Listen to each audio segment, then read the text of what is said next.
Hello everybody and welcome to Kindwyn's Coastal Reads, and today I'm going to be reading from the Grimm's Complete Fairy Tale again, and the story I'm reading is called The Singing Springing Lark. Okay, here we go. The Singing Springing Lark. There was once a man who was about to set out on a long journey, and on parting, he asked his 3 daughters what he should bring back with him for them. The eldest wished for pearls, the second wished for diamonds, but the third said, "Dear father, I should like a singing, soaring lark." The father said, "Yes, if I can get it, you shall have it," kissed all 3, and set out. Now when the time had come for him to be on his way home again, he had brought pearls and diamonds for the 2 eldest, but he had sought everywhere in vain for a singing, soaring lark for the youngest.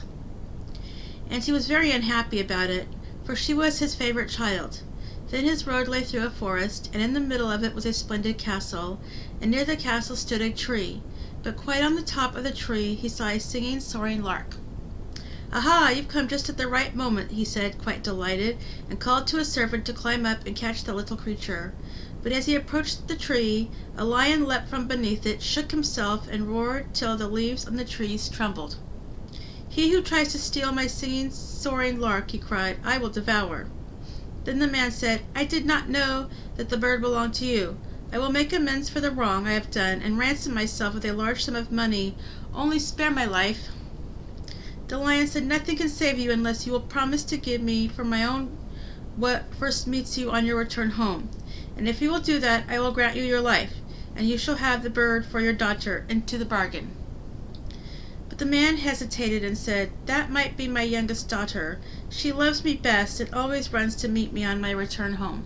The servant, however, was terrified and said, "Why should your daughter be the one to meet you? It might as easily be a cat or dog." Then the man allowed himself to be persuaded, took the singing, soaring lark, and promised to give the lion whatever should first meet him on his return home. When he reached home and entered his house, the first who met him was no other than his youngest and dearest daughter, who came running up, kissed and embraced him, and when he saw that he had brought with him a singing, soaring lark, she was beside herself with joy. The father, however, could not rejoice, but began to weep and said, "My dearest child, I have brought the little bird dear. In return for it I have been obliged to promise you to a savage lion, and when he has you he will tear you in pieces and devour you." And he told her all, just as it had happened, and begged her not to go there, come what might. But she consoled him and said, "Dearest father, indeed your promise must be fulfilled. I will go there and soften the lion, so that I may return to you safely." Next morning she had the road pointed out to her, took leave, and went fearlessly out into the forest. The lion, however, was an enchanted prince, and was by day a lion, and all his people were lions with him. But in the night they resumed their natural human shapes. On her arrival she was kindly received and led into the castle. When night came, the lion turned into a handsome man, and their wedding was celebrated with great magnificence. They lived happily together, remained awake at night, and slept in the daytime. One day he came and said, "Tomorrow there is a feast in your father's house, because your eldest sister is to be married, and if you are inclined to go there, my lions shall take you." She said, "Yes, I should very much like to see my father again," and went there accompanied by the lions. There was great joy when she arrived, for they had all believed that she had been torn in pieces by the lion, and had long ceased to live. But she told them what a handsome husband she had, and how well off she was, remained with them while the wedding feast lasted, and then went back again to the forest. When the second daughter was about to be married, and she was again invited to the wedding, she said to the lion, "This time I will not be alone. You must come with me." The lion, however, said that it was too dangerous for him, for if a ray from a burning candle fell on him, he would be changed into a dove, and for 7 long years would have to fly about with the doves. She said, "Ah, but do come with me. I will take great care of you and guard you from all light." So they went away together, and took with them their little child as well. She had a chamber built there, so strong and thick that no ray could pierce through it. In this he was to shut himself up when the candles were lit for the wedding feast. But the door was made of green wood, which warped and left a little crack which no one noticed. The wedding was celebrated, with magnificence. But when the procession with all its candles and torches came back from church and passed by this apartment, a ray about the breadth of hair fell on the king's son, and when this ray touched him, he was transformed in an instant. And when she came in and looked for him, she did not see him, but a white dove was sitting there. The dove said to her, "For 7 years I must fly about the world, but at every 7th step that you take I will let fall a drop of red blood and a white feather, and these will show you the way, and if you follow the trace you can release me." Thereupon the dove flew out at the door, and she followed him, and at every 7th step a red drop of blood and a little white feather fell down and showed her the way. So she went continually further and further in the wide world, never looking about her or resting, and the 7 years were almost past. Then she rejoiced and thought that they would soon be delivered, and yet they were so far from it. Once, when they were thus moving onwards, no little feather and no drop of red blood fell, and when she raised her eyes, the dove had disappeared, and as she thought to herself, "In this no man can help you," she climbed up to the sun and said to him, "You shine into every crevice and every peak. Have you not seen a white dove flying?" "No," said the sun, "I have seen none, but I present you with a casket. Open it when you are in sorest need." Then she thanked the sun and went on until evening came and the moon appeared.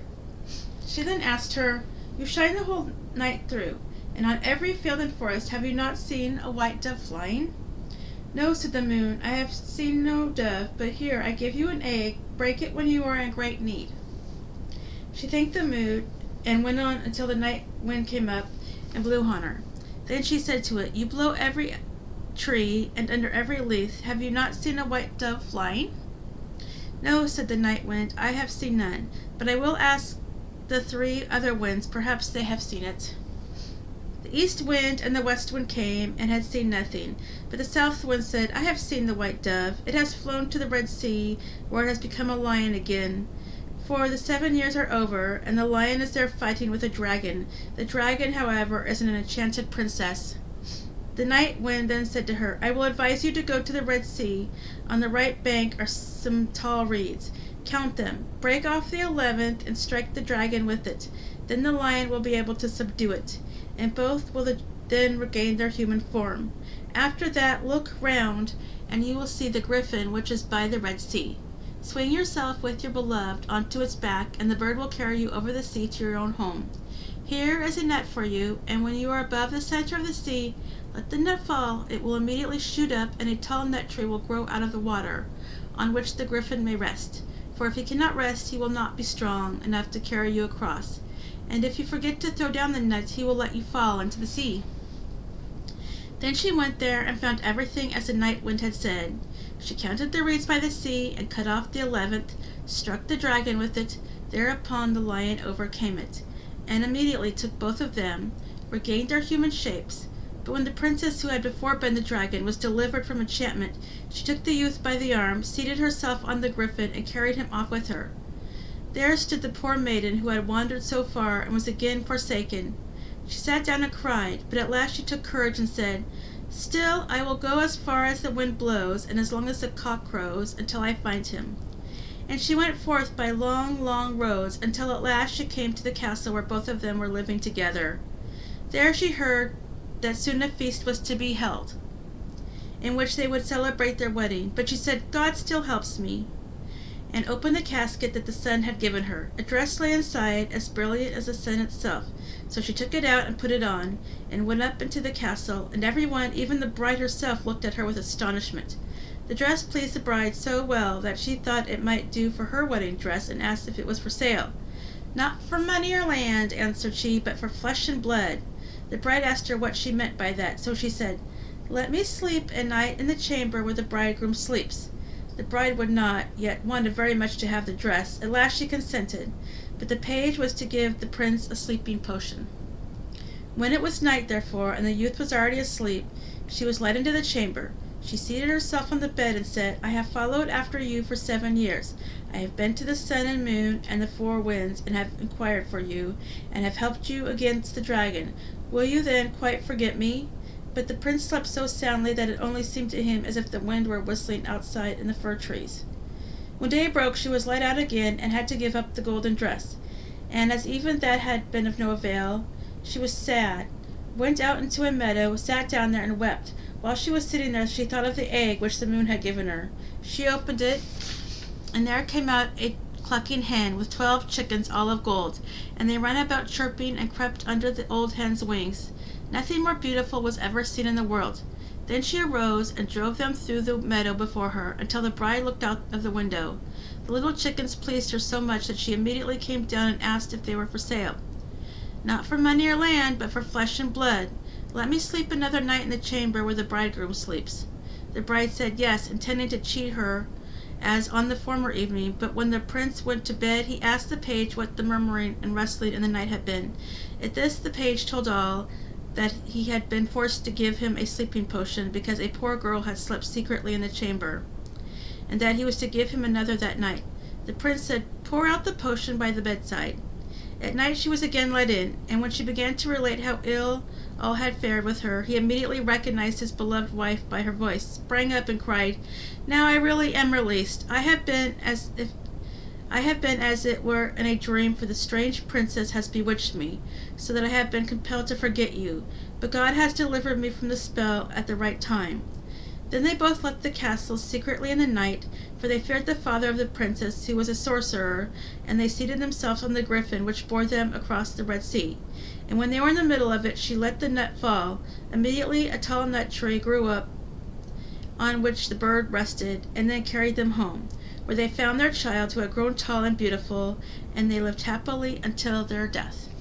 The end. And that is the story of the singing, springing lark. I hope you enjoyed that story, and if you liked the story, you can hit the like and subscribe button, and I will be back again tomorrow with another fairy tale for you all. And thank you for watching. Have a great night, everyone. Bye.